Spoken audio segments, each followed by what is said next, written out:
নমস্কার, আমি কমল দেব।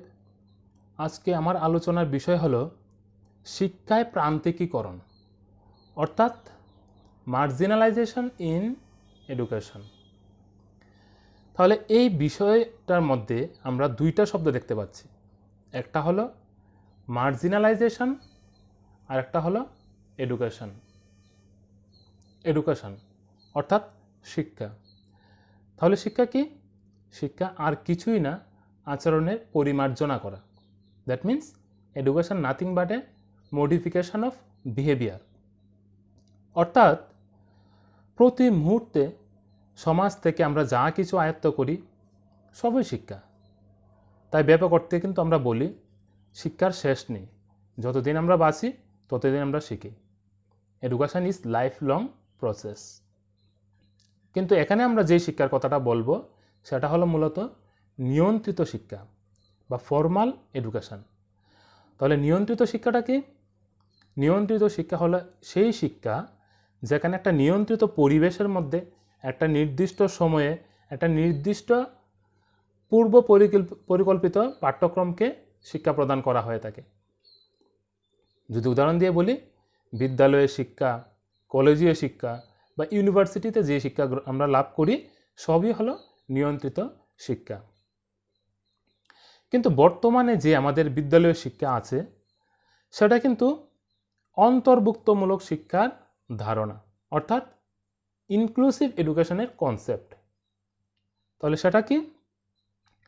অন্তর্ভুক্তমূলক শিক্ষা বা ইনক্লুসিভ এডুকেশন হলো সেই শিক্ষা যেখানে বিভিন্ন ধর্মের, বিভিন্ন রকমের, অর্থাৎ জাতি, ধর্ম, বর্ণ নির্বিশেষে, সেখানে বিকলাঙ্গ হতে পারে, প্রতিবন্ধী হতে পারে, সমাজ থেকে পিছিয়ে পড়া হতে পারে, স্লো লার্নার হতে পারে, পরিযায়ী শ্রমিকদের শিশু হতে পারে, অর্থাৎ সকল ধরনের সকল রকমের শিক্ষার্থীকে একত্রিত করে যে শিক্ষা প্রদান করা হয়ে থাকে তাকে বলা হয় ইনক্লুসিভ এডুকেশন।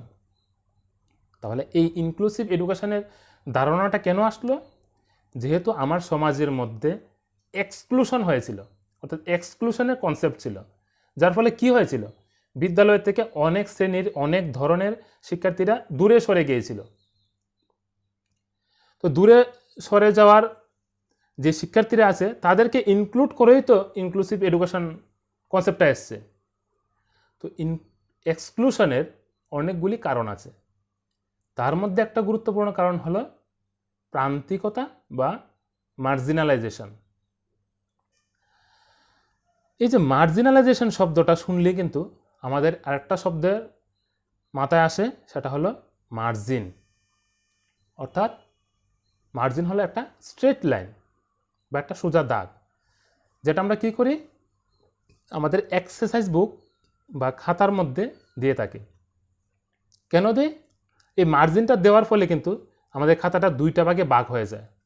একটা হলো মেইন রাইটিং প্লেস, অর্থাৎ যেখানে আমরা কোনো বিষয়বস্তু লিখি সেই অংশটা, আরেকটা হলো যেখানে আমরা সিরিয়াল নম্বর বা শিক্ষক এখানে মার্কস দিয়ে থাকেন বা নম্বর দিয়ে থাকেন সেই জায়গাটা। তাহলে আমরা বুঝতেই পারছি একটা সোজা দাগ বা একটা মার্জিন বা একটা স্ট্রেট লাইন কি করলো, খাতাটাকে দুইটা ভাগে ভাগ করে দিল। একটা মেইন পার্ট হলো আর একটা সাবঅর্ডিনেট পার্ট, যেখানে আমরা সিরিয়াল বা মার্কস দেওয়া হয়ে থাকে সেই পার্ট।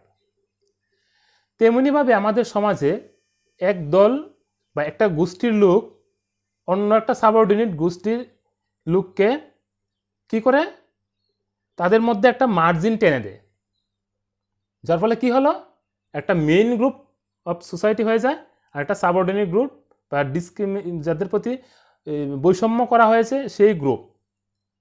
তাহলে এই যে বৈষম্যমূলক গ্রুপ বা জোর করে কোণঠাসিত যে গ্রুপটা আছে সেটা হলো মার্জিনালাইজ পিপল বা মার্জিনালাইজ সেকশন অফ সোসাইটি। তাহলে আমরা বুঝতে পারলাম কি সমাজের ক্ষেত্রে মার্জিন হলো সেই ব্যবস্থা, সেই দাগ বা সেই বিষয়বস্তু যেটা সমাজকে দুইটা পার্টে ভাগ করে দিল। যে পার্টটা, একটা পার্ট আছে যারা মূল স্রোতে আছে আর একটা পার্ট হলো যারা মূল স্রোত থেকে দূরে সরে গেছে। এই যে মূল স্রোত থেকে দূরে সরে যাওয়া বা সাবঅর্ডিনেট গ্রুপ বা ডিপ্রাইভ গ্রুপ যাই আমরা বলি, তারা হলো মার্জিনালাইজড সেকশন অফ সোসাইটি বা তাদেরকে বলা আমরা প্রান্তিক গ্রুপ বলে থাকবো। তো শিক্ষাক্ষেত্রেও কিন্তু সেই প্রান্তিকীকরণ আমরা দেখতে পাই। তো যাই হোক, মার্জিনালাইজেশন যে কনসেপ্ট, তার ডেফিনেশন সেটা কি আমরা একটু দেখে নিই। Marginalisation is forcing a person or a particular group of particular society to be away from the mainstream of the society by denying him or it all the rights and opportunities for developing himself or itself by getting education and participating in such development activities. অর্থাৎ প্রান্তিকীকরণ বা মার্জিনালাইজেশন হলো এমন একটা পরিস্থিতি যখন কোনো ব্যক্তি বা একটি দলকে বল প্রয়োগ করে সমাজের একটি বৃহৎ অংশ থেকে বা মূল স্রোত থেকে দূরে সরিয়ে দেওয়া হয় এবং তাদের অধিকার ও সুযোগ সুবিধাকে অগ্রাহ্য করা হয়, এমনকি বিকাশমূলক কার্যক্রম এবং শিক্ষার থেকেও বঞ্চিত করা হয়। তাছাড়া মার্জিনালাইজেশন কিন্তু দুইটা দিক থেকে হতে পারে। অর্থাৎ একটা ব্যক্তি অন্য একটা ব্যক্তিকে কোণঠাসিত করতে পারে বা দূরে সরিয়ে দিতে পারে, বা একটা গ্রুপ অন্য একটা গ্রুপকেও করতে পারে। যাই হোক, এই মার্জিনালাইজেশন ব্যক্তি বা সমাজ বা একটা গ্রুপ অন্য একটা গ্রুপকে করতে পারে বা ব্যক্তিকে করতে পারে, কিন্তু মূল কারণ হলো সামাজিক বৈষম্য, অর্থাৎ সোশ্যাল ডিসক্রিমিনেশন। এই বৈষম্যের ফলেই কিন্তু এই মার্জিনালাইজেশন চলে আসছে আমাদের সমাজে বা শিক্ষাক্ষেত্রে। তো এই যে ডিসক্রিমিনেশন, সেটা বিভিন্ন দিক থেকে বা বিভিন্ন রকমের হয়ে থাকতে পারে, কিন্তু মূলত কারণ এই মার্জিনালাইজেশনের হলো সেই বৈষম্যতাই। কিন্তু সেগুলির মধ্যে কয়েকটা হলো যেমন জেন্ডার বায়াসনেস বা লিঙ্গগত বৈষম্য বা জেন্ডার ডিসক্রিমিনেশন। আমাদের যে সমাজটা আছে সেটা কিন্তু পিতৃতান্ত্রিক সমাজ, সেখানে পুরুষদের বেশি প্রাধান্য দেওয়া হয়ে থাকে, অর্থাৎ মহিলাদের প্রাধান্য কম দেওয়া হয়ে থাকে। সেটা সমাজই হোক আর বিদ্যালয় প্রতিষ্ঠানই হোক, সব ক্ষেত্রেই কিন্তু আমরা মহিলাদের ডিপ্রাইভ করে থাকি। তাহলে এই যে জেন্ডার বায়াসনেস, সেটা কিন্তু মার্জিনালাইজেশনের একটা অন্যতম কারণ। যদি উদাহরণ দিই, শ্রেণীকক্ষে যদি কোনো শিক্ষক বারবার কোনো বয় স্টুডেন্টকে এক্সাম্পলে নিয়ে আসেন বা প্রশ্ন করেন বা বয় স্টুডেন্টকে ইম্পর্টেন্স বেশি দেন, যে রাম তুমি বলো, যদি সঙ্গে সঙ্গে আবার সীতাকে বা স্মিতাকে না বলে, তাহলে কি দেখা যাবে? ইম্পর্টেন্স বয় স্টুডেন্টকে বেশি দেওয়া হয়েছে। এই যে কারোর প্রতি মানে বয় স্টুডেন্টের প্রতি বেশি ইম্পর্টেন্স দেওয়া হলো, সেখানে কিন্তু জেন্ডার ইমব্যালেন্স হয়ে গেল শ্রেণীকক্ষে। তাহলে এই যে লিঙ্গগত বৈষম্য, সেটা কিন্তু ডিসক্রিমিনেশনের বা মার্জিনালাইজেশনের একটা কারণ। তাছাড়া জাতিগত কারণ বা বৈষম্যও আছে। ভারতবর্ষে কিন্তু বিভিন্ন জাতির লোকরা কিন্তু বসবাস করে। তাহলে দেখা যাচ্ছে কি, যে বৃহত্তর যে জাতি আছে তারা কিন্তু ক্ষুদ্রতর জাতির লোকদের কোণঠাসিত করে রাখে, বা ক্ষুদ্রতর যে জাতি আছে তারা কিন্তু তাদের নিজেদের অস্তিত্ব ভুলে গিয়ে বৃহত্তর জাতিদেরকে অনুসরণ করে চলে। যদি আমাদের ত্রিপুরার ক্ষেত্রে আমরা উদাহরণ দিই, তাহলে দেখব কি এখানে 19 রকমের জনজাতির লোক বসবাস করে, তাছাড়া নন ট্রাইবেলসও আছে। তো দেখা যায় কি শিক্ষাক্ষেত্রে কিন্তু আমাদের এই 19-20 রকমের ভাষাকে ফলো করা হয়নি। কি করা হয়েছে? আমরা যে বৃহত্তর যে জাতি আছি তাদেরকে ইম্পর্টেন্স দেওয়া হয়েছে, তাদেরকে ভাষা অনুসরণ করে অন্য ক্ষুদ্রতর জাতিরা শিক্ষা গ্রহণ করছে। তাহলে এই যে জাতিগত বৈষম্য, সেটা কিন্তু একটা কারণ। তাছাড়া আছে সামাজিক শ্রেণীগত বৈষম্য, মানে সামাজিক বর্ণগত বা শ্রেণীগত বৈষম্য। এটা আর্থিক দিক থেকে হতে পারে বা এলিট শ্রেণী হতে পারে। তো সোশ্যাল যে মানে রেস আছে, সেটা ক্ষেত্রেও কিন্তু আমাদের ডিসক্রিমিনেশনের অন্যতম একটা কারণ। আমরা সামাজিক শ্রেণীগত, আমরা যদি প্রাচীন যুগ থেকে আমরা দেখি, তাহলে দেখব কি ক্ষত্রিয় ব্রাহ্মণ বৈশ্যদের ক্ষেত্রে কিন্তু শিক্ষার অধিকার ছিল, কিন্তু শূদ্রদের কিন্তু শিক্ষার অধিকার ছিল না। এই যে সামাজিক বর্ণ তখনও কিন্তু আমরা দেখতে পেয়েছি। তো শিক্ষার ক্ষেত্রে তাহার একটা অন্যতম কারণ এই কোণঠাসা করে দেওয়ার বা সোশ্যাল ডিসক্রিমিনেশনে বা প্রান্তিকীকরণের ক্ষেত্রে। তাছাড়া আমরা দেখেছি যে ভারতবর্ষ বিভিন্ন ধর্মের লোক এখানে বাস করে। তো ধর্মের যে সংখ্যাগুরু আছে তাদেরকেই বেশি ইম্পর্টেন্স দেওয়া হয় থাকে, আর ক্ষুদ্রতর বা সংখ্যালঘু যারা আছে তারা কিন্তু তাদেরকে ফলো করে মানে চলে। তাহলে শিক্ষাক্ষেত্র দেখা যায় কি আমরা এই ধর্মগত একটা কারণ বৈষম্যতার, তাছাড়া ভাষা তো আমরা বলেছি। অর্থনৈতিক আরেকটা গুরুত্বপূর্ণ কারণ, অর্থনৈতিক কারণ, সকল কিছুর পিছনে কিন্তু একটা অর্থনীতি মানে আছে, অর্থনৈতিক বিষয় জড়িত আছে। তো যারা দরিদ্র বা যারা মানে দরিদ্র সীমার নিচে বসবাস করে তারা আর্থিক দুর্বলতার কারণে কিন্তু তাদের সন্তানদের কিন্তু শিক্ষাক্ষেত্রে প্রেরণ করে না, তাদেরকে বিভিন্ন কাজে বা ফ্যামিলি যে ওয়ার্কস আছে সেগুলিতে অংশগ্রহণ করে ফেলে। ফলে এই যে প্রান্তিকরণ বা কোণঠাসা করে দেওয়া বা মার্জিনালাইজেশন, তার অন্যতম একটা কারণ হলো আর্থিক বা রাজনৈতিক কারণ। তাছাড়া আছে ইলিটারেসি বা নিরক্ষরতা। এই নিরক্ষর যে লোকরা আছে তারা কিন্তু শিক্ষার যে কী গুরুত্ব সেটা কিন্তু বুঝতে পারে না বা বুঝতে চায় না। তো নিরক্ষরতাও কিন্তু একটা অন্যতম কারণ। তাছাড়া আছে CWSN অর্থাৎ চিলড্রেন উইথ স্পেশাল নিড।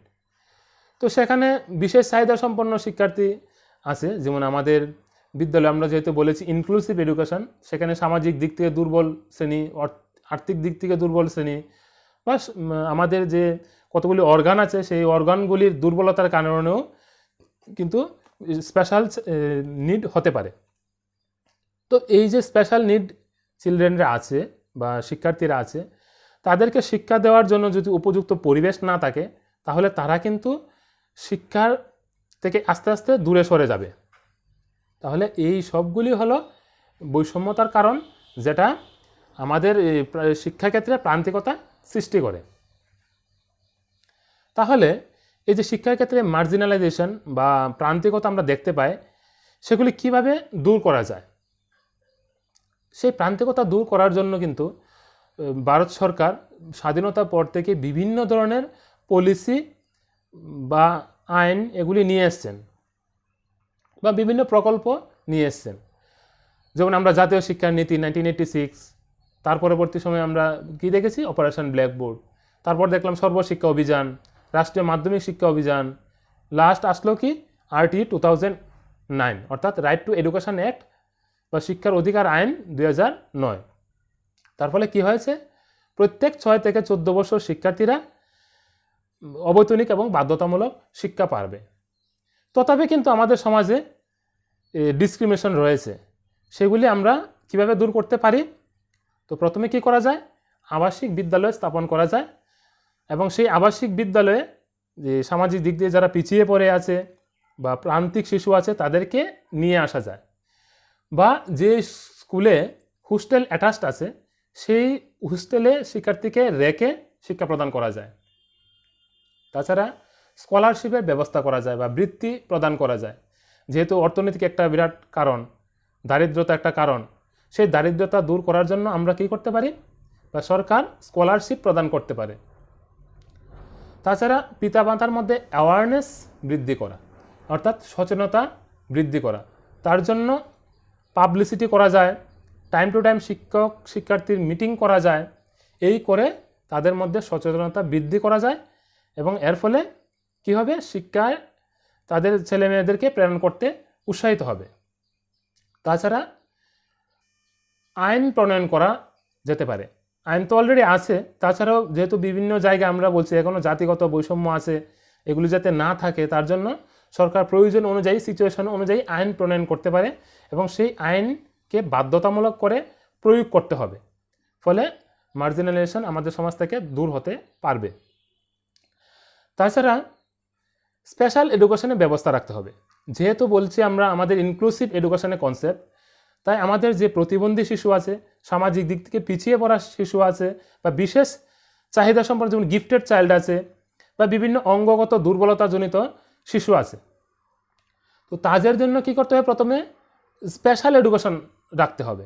সেই স্পেশাল এডুকেশন বা স্পেশাল ট্রিটমেন্ট দিয়ে তারপর তাকে মেন স্ট্রিমিং বা মূল স্রোতে নিয়ে আসতে হবে।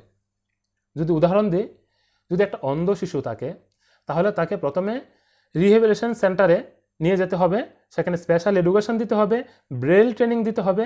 দিলে কি হবে, সে অ্যালফাবেট সম্পর্কে তার ধারণা হবে। তারপর যদি মেইন স্ট্রিমিং করা হয়, সাধারণ বিদ্যালয়ে নিয়ে আসা হয় বা ইনক্লুসিভ এডুকেশনে নিয়ে আসা হয়, তাহলে কি হবে, সেই শিক্ষাটা ফলপ্রদ হবে।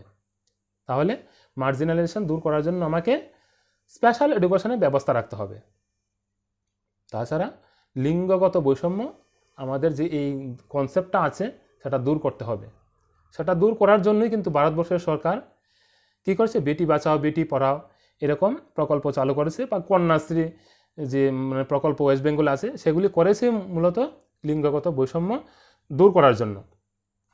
কারণ এখানে লিঙ্গগত বৈষম্য দূর না করলে কিন্তু সমাজে একটা অংশ, মানে অর্ধেক অংশ শিক্ষা থেকে দূরে চলে যাবে।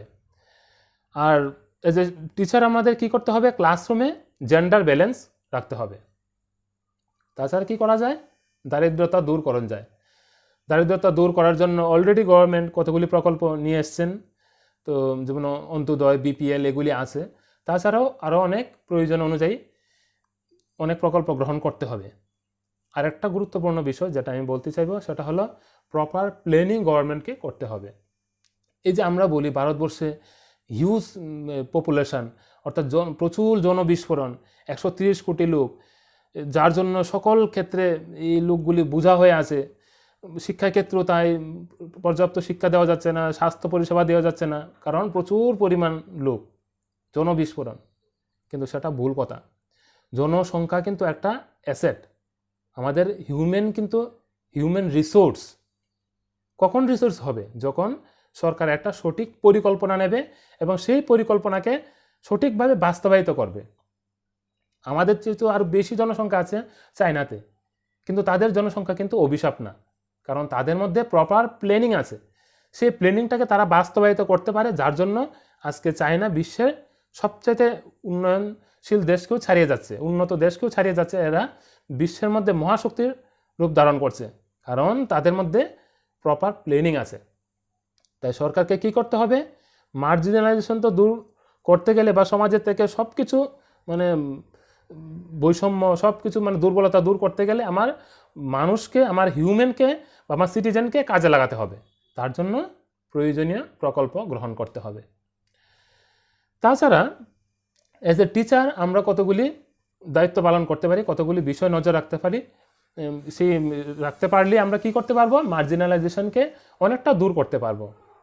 তাহলে সেগুলি কী কী? প্রথমে শিক্ষককে কী করতে হবে, শ্রেণীকক্ষে জেন্ডার ব্যালেন্স করতে হবে, অর্থাৎ এখানে লিঙ্গগত বৈষম্য দূর করতে হবে এবং একটা লিঙ্গগত যাতে সমতা থাকে সেদিকে লক্ষ্য রাখতে হবে। যদি কোনো একটা উদাহরণ আমি একটা বয় স্টুডেন্টকে দিই, তাহলে আমি একটা গার্ল স্টুডেন্টকেও দেব। তো উভয়কে সমান গুরুত্ব দেব, সমান ইম্পর্টেন্স দেব। তাছাড়া কি করতে হবে, শ্রেণীকক্ষে যে বিশেষ চাহিদা সম্পন্ন শিক্ষার্থী আছে তাদের প্রতি যত্নবান হতে হবে। অর্থাৎ শিক্ষককে আইডেন্টিফাই করতে হবে কারা স্পেশাল চিলড্রেন বা স্পেশাল, অর্থাৎ বিশেষ চাহিদা সম্পন্ন শিক্ষার্থী, এবং সেই অনুযায়ী ওনাকে ব্যবস্থা গ্রহণ করতে হবে।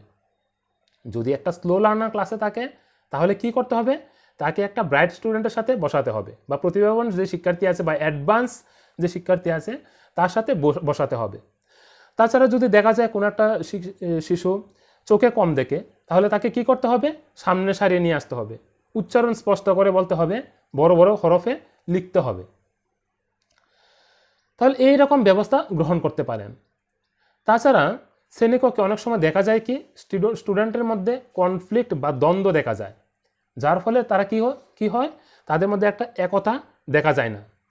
তাহলে শ্রেণীকক্ষে যাতে এই একতা বজায় থাকে তার জন্য শ্রেণীকক্ষে তিনি মনিটরিংয়ের ব্যবস্থা করবেন। স্টুডেন্টদের বিভিন্ন গ্রুপে বা তাদেরকে কাজে লাগাতে হবে, গ্রুপ লার্নিং, কোঅপারেটিভ লার্নিং এগুলি করাতে হবে। তাছাড়া কি করতে হবে, টাইম টু টাইম পিতামাতার সাথে মিটিং করতে হবে। এর ফলে কি হবে, শিক্ষক ওই চিলড্রেনদের সম্পর্কে বা শিক্ষার্থীদের সম্পর্কে তাদের মাতা পিতার কাছ থেকে জানতে পারবে, অর্থাৎ তার কী দুর্বলতা আছে, তার কী মানে গুণাগুণ আছে সেগুলি জানতে পারবে। আবার শিক্ষক তার শিক্ষার্থীর মধ্যে কী কী গুণ আছে বা তার কী কী ত্রুটি আছে, কী কী দুর্বলতা আছে সেগুলি মাতা পিতাকে জানাতে পারবে। ফলে উভয়ের কোঅপারেশনে কী হবে, একটা শিক্ষার্থীর বিকাশ ভালো হবে। তাহলে এটাও একটা কিন্তু প্রচেষ্টা মার্জিনালাইজেশনকে দূর করার জন্য। আর কী করতে পারেন, তিনি আইসিটি ব্যবহার করতে পারেন, অর্থাৎ ইনফরমেশন অ্যান্ড কমিউনিকেশন টেকনোলজি ব্যবহার করে সেই শিক্ষাকে বা প্যাডাগজিকে অনেক আকর্ষিত করতে পারেন, ফলে শিক্ষার্থীরা ইন্টারেস্টিংলি শিখতে পারবে। তাহলে বিভিন্ন ধরনের পন্থা তিনি অবলম্বন করবেন যাতে শ্রেণীকক্ষে বা বিদ্যালয়ে মার্জিনালাইজেশন দূর করা যায়।